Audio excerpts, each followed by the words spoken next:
Vamos a tener por videoconferencia a Fabio Andrés Restrepo, director de Investigaciones de Protección de Usuarios de Servicio de Comunicaciones de la Superintendencia de Industria y Comercio de Colombia. Tecnología 4G, pero esto también ha convertido, digamos, el uso de esta tecnología en un reto para las autoridades de protección al consumidor y de la competencia, en razón de que esta tecnología supone unos retos muy importantes en el cambio de la concepción en el uso de este servicio. El primero que todo es ¿qué es el 4G? Digamos, ¿qué es lo que los usuarios, que finalmente son los beneficiarios de esos cambios tecnológicos, deberían entender de qué se trata este servicio y en qué les aporta a su vida? El 4G, definido por la Unión, la UIT, se refiere a las tecnologías de cuarta generación, que son las sucedáneas de las tecnologías de 2G y 3G. Pues un aspecto importante que hay que rescatar es que la tecnología 4G solo sirve para la transmisión de datos. Para la transmisión de la voz todavía estamos utilizando las tecnologías 2G y 3G. ¿Qué pasó en Colombia? Colombia, en el año 2009, publicó a través del Congreso de la República la Ley de Telecomunicaciones, más conocida como la Ley 1341 de 2009. Esta ley, si bien recoge una cantidad de principios que ya existían en una cantidad de decretos del presidente con anterioridad a la expedición de esta norma, lo que hace es recoger en un solo cuerpo normativo los elementos más importantes o aspectos técnicos, jurídicos y económicos que se deben tener en cuenta dentro del territorio colombiano para ser un prestador de servicios de comunicaciones. Esta ley reconoce dos principios que quiero destacar aquí, que son el uso eficiente de la infraestructura y de los recursos escasos. Este principio hace referencia a que el Estado fomentará el despliegue y uso eficiente de la infraestructura para la prohibición de redes de telecomunicaciones y los servicios que sobre ellas se puedan prestar, y promoverá el óptimo aprovechamiento de los recursos escasos con el ánimo de generar competencia, calidad y eficiencia en beneficio de los usuarios. Perdón, me detengo. ¿Sí se escucha bien, con claridad lo que estoy diciendo?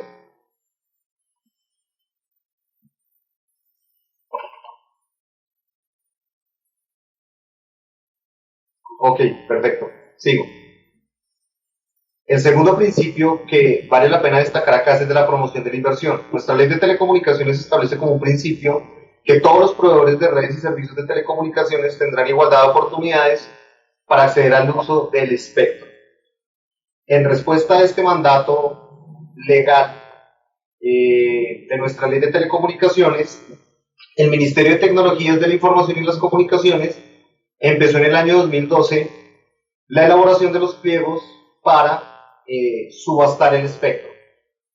Se consideró en el ámbito de discusión de este tema que la subasta de espectro era la manera más eficiente para que el Estado se pudiera beneficiar también con alguna apropiación de algunos recursos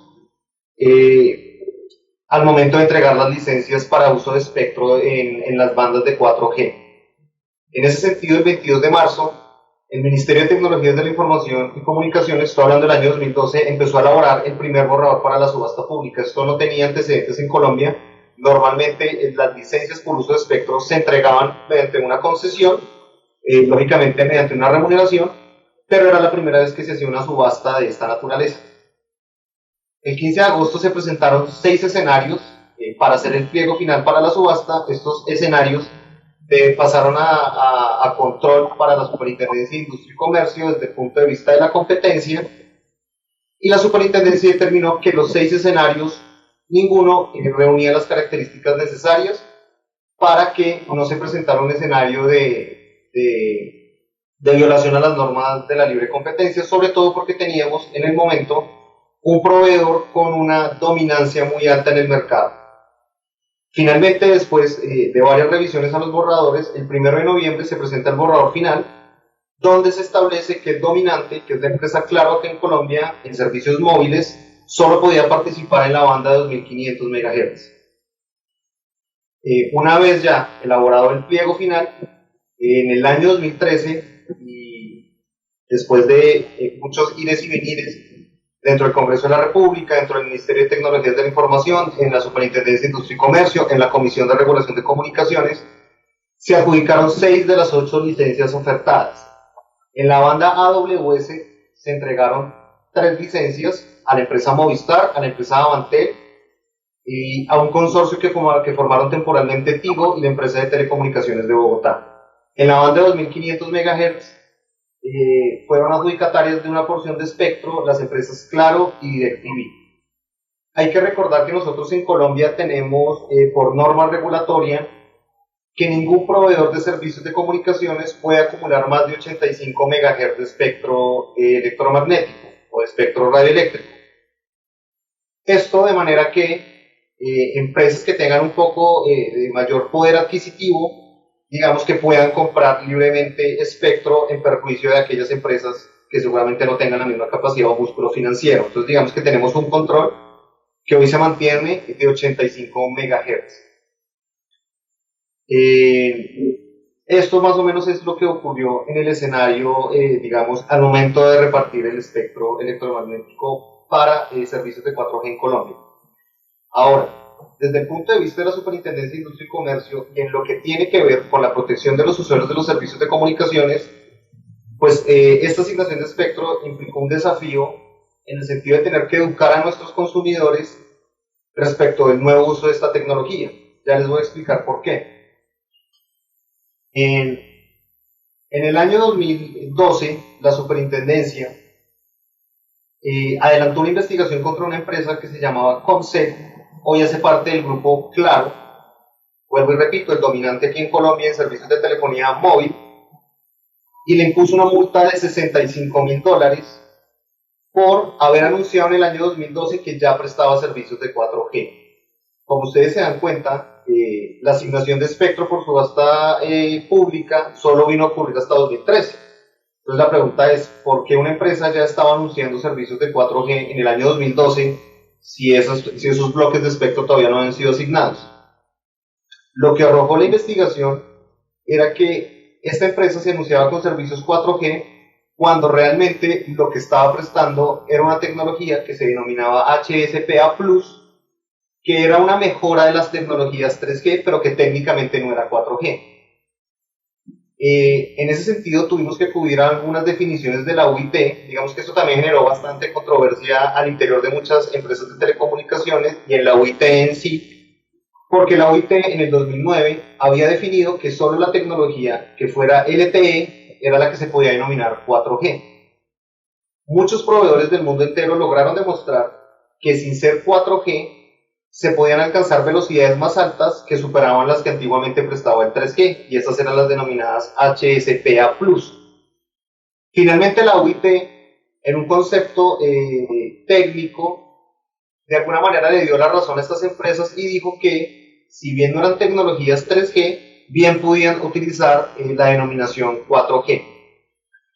En ese sentido, la investigación que adelantó la Superintendencia y alineado un poquito con los conceptos de la UIT, realmente formuló la sanción por haber anunciado al público dicha tecnología como 4G, omitiendo indicar las condiciones técnicas en que realmente operaba la misma. Es decir, si bien podía decir que era 4G, no podía aducir que era un 4G full, digamos, o tecnología 4G puramente dicha, sino que era un 4G que iba a reducir la experiencia del usuario casi en 7 veces menos la velocidad que realmente por 4G se podía prestar.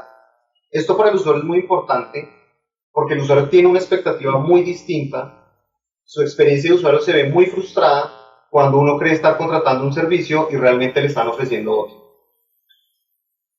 Como les repito, esta multa llevó a la imposición de una multa de $65.000, que más en su época eran en los equivalentes a unos 113 millones de pesos colombianos. La noticia causó, digamos, algo de revuelo en la opinión pública, porque la gente pensaba que Colombia ya había entrado a la generación 4G, cuando técnicamente y en la experiencia del usuario esto no era cierto.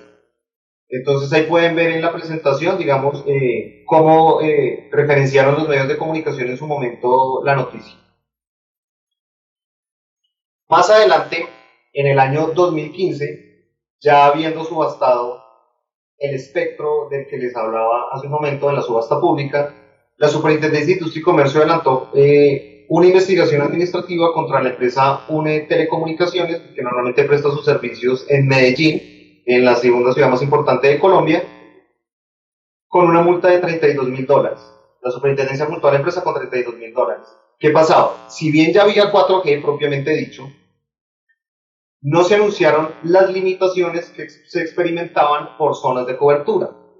El 4G, como todas las tecnologías inalámbricas, depende de un despliegue de infraestructura que los proveedores hagan en determinados territorios. De manera que, a la fecha, Colombia no tiene cobertura al 100% de 4G, tiene cobertura muy importante, lógicamente, en sus capitales y en las ciudades más relevantes, pero hay zonas del país donde el servicio todavía no se puede prestar como 4G, sino todavía se presta con tecnologías de 2G y 3G. Lo que se anunciaba en la publicidad de UNE, que se difundió por radio y por televisión, anunciaban velocidades superiores hasta las 10 veces más altas o más rápidas que las que comúnmente la gente experimentaba. Lógicamente esto generó un gran incentivo para los consumidores y para los usuarios de esos servicios, que empezaron a contratar masivamente este servicio, pero luego empezaron a experimentar deficiencias en la prestación del servicio asociadas lógicamente al tema de la cobertura. Cuando cuando la superintendencia entra y mira cuáles eran las condiciones en las que se anunciaba la publicidad y las ofertas propiamente dichas, no se hablaba específicamente de las zonas de la cobertura.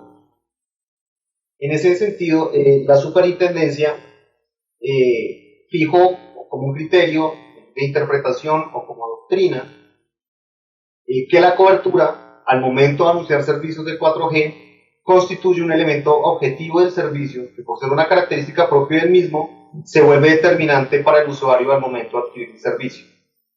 En ese sentido, el fallo también sostuvo que, al ser la cobertura un elemento esencial del servicio ofrecido, debe estar señalado explícitamente en las piezas publicitarias. Lo que ocurría normalmente era que las piezas publicitarias remitían a la página web del proveedor a un link que hablaba de condiciones y restricciones, y en una letra muy chiquita, prácticamente ilegible, prácticamente incomprensible, se establecían de alguna manera las limitaciones. Pero en la publicidad, que es a la que el usuario tiene acceso, que es lo que ve en televisión, que es lo que escucha en radio, no se hacía ninguna alusión a estas restricciones por temas de cobertura.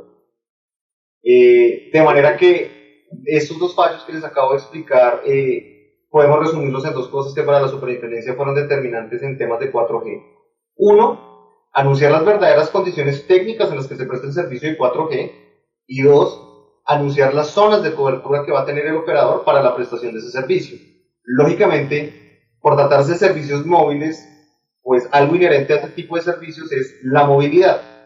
De manera que si uno va a experimentar deficiencias en el uso del servicio, por moverse de un lado a otro, por trasladarse de una ciudad a la otra, ese tipo de cosas deben explicársele al usuario para que de alguna manera sepa si quiere contratar ese servicio o si finalmente busca la oferta en otro operador. Otro problema al que se enfrentó la Superintendencia de Industria y Comercio y en general los usuarios es que el espectro que fue subastado, digamos, se hizo en dos bloques distintos. Uno que se denomina la banda 4 o la banda americana, AWS, y el otro que es la banda 7 o banda asiática, que es la de 2500 MHz. Estas dos bandas son completamente incompatibles una y otra, es decir, las comunicaciones que viajan, por decir de alguna manera, por esta frecuencia del espectro radioeléctrico, pues realmente no se chocan ni se juntan. Como les explicaba, uno de los principios que rige nuestra ley de telecomunicaciones es el uso eficiente de este recurso escaso que es el espectro radioeléctrico. Pues el ministerio decidió subastar en dos bandas distintas. Y ustedes pueden ver en la presentación, unos proveedores quedaron con espectro en la banda 7 y otros proveedores quedaron en la banda 4. ¿Cuál es la dificultad? La usabilidad y la compatibilidad de los equipos terminales en estas bandas. Entonces, ¿qué pasaba? Para el año en que se hizo esta subasta, que era el año 2013, algunos equipos como el Samsung o como el iPhone 5, el 5S y el 5C eran compatibles solamente en la banda 4 y otros eran compatibles en la banda 7, también por condiciones técnicas del fabricante. Otros equipos, un poco una tecnología más avanzada, como los Samsung S6 o los Samsung hoy ya S7, son equipos multibanda. Pero cuando un usuario, digamos, decidía contratar un servicio con alguno de estos operadores en 4G, una cosa que el usuario debía tener en cuenta era si su equipo, el que llevaba para la prestación del servicio, era compatible con la banda de su proveedor. Eso generó también muchos problemas para algunos usuarios, quienes ya habían adquirido los equipos anteriormente, obviamente a la fecha de la subasta, y al momento de querer contratar los servicios, pues no podían adquirir el servicio y se veían obligados a tener que comprar otro equipo. Equipos que, como ustedes sabrán, por ser equipos de alta tecnología y de alta gama, pues no son equipos baratos, digamos, e implican de parte del usuario pues una inversión importante en algunos casos. En ese sentido, la superintendencia exhortó a los operadores a que informaran públicamente en qué banda prestaban su servicio y qué equipos comercializaban, porque tienen que recordar también, y asumo que también ocurre en Ecuador, los proveedores de servicios de comunicaciones también actúan como un agente comercial de las marcas de equipos propiamente dicha, porque obviamente son los equipos sobre los que se van a prestar los servicios. Entonces acá en Colombia todos estos operadores también son comercializadores de equipos, de manera que era muy importante para los usuarios saber si el equipo que contrataban con esta empresa lógicamente les servía para la prestación del servicio. Hoy por hoy digamos que esto ya no puede presentar un problema muy serio, porque normalmente todos los fabricantes fabrican equipos multibanda, es decir, equipos que son compatibles en la banda 4 o en la banda 7. De manera que, a manera de conclusión, un tema que fue muy importante, sobre el cual la superintendencia hizo mucho énfasis, era que los proveedores anunciaran la compatibilidad del equipo con la red del operador y la referencia y las características del equipo. Esto después, no voy a ahondar en el tema, también se presentó con los temas de la portabilidad numérica. Colombia tiene portabilidad numérica hace muchos años en líneas móviles, de manera que consideramos en Colombia que el usuario es el dueño de su línea celular. De manera que si por razones del servicio que se le presta no considera necesario continuar con un determinado proveedor, simplemente va a otro proveedor a que le preste el servicio y se puede llevar el número. La dificultad que se presentaba era cuando la portabilidad se realizaba entre operadores que estaban en bandas distintas. Un operador que prestara su servicio en una banda 4 y yo quisiera hacer portabilidad a un operador que estaba en la banda 7, iba a tener la dificultad de, si mi equipo terminal probablemente no me fuera a servir al operador al que yo me iba a pasar, o proveedor receptor, como técnicamente se denomina. Vuelvo y repito, este tema ya no supone un problema normalmente, porque los equipos se fabrican casi todos en multibanda.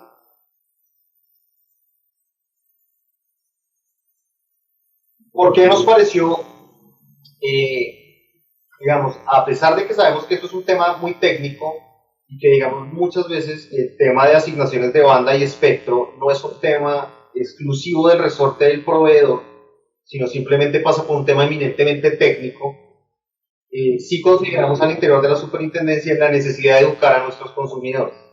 En ese sentido, lanzamos en el año 2013 y 2014 una campaña a través de unos folletos y de unas capacitaciones y de unas charlas en la que le contábamos a los usuarios qué era el 4G, digamos, porque el 4G se hablaba mucho, pero realmente la gente no sabía de qué se trataba el 4G. Como lo mencioné al principio de esta exposición, una de las cosas que las personas no sabían es que el 4G es velocidad, el 4G no es capacidad. Es decir, simplemente los beneficios que el 4G le puede traer a un consumidor es experimentar velocidades de carga y de descarga mucho más rápido. Pero eso no necesariamente quiere decir que por tener planes de 4G yo pueda ver una película en mi celular desde Netflix sin atender al plan que yo contraté, porque eso ya es un tema de capacidad.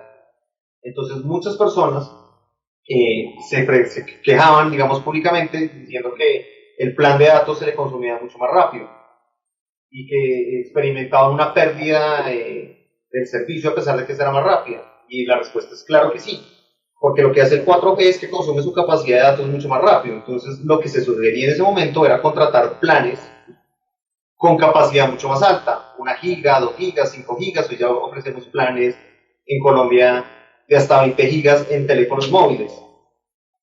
De manera que este tipo era el tipo de información que uno debería explicarle al usuario cuando va a contratar servicios 4G. Primero que todo, que la capacidad es muy distinta a la velocidad. Y el 4G lo único que garantiza es velocidad.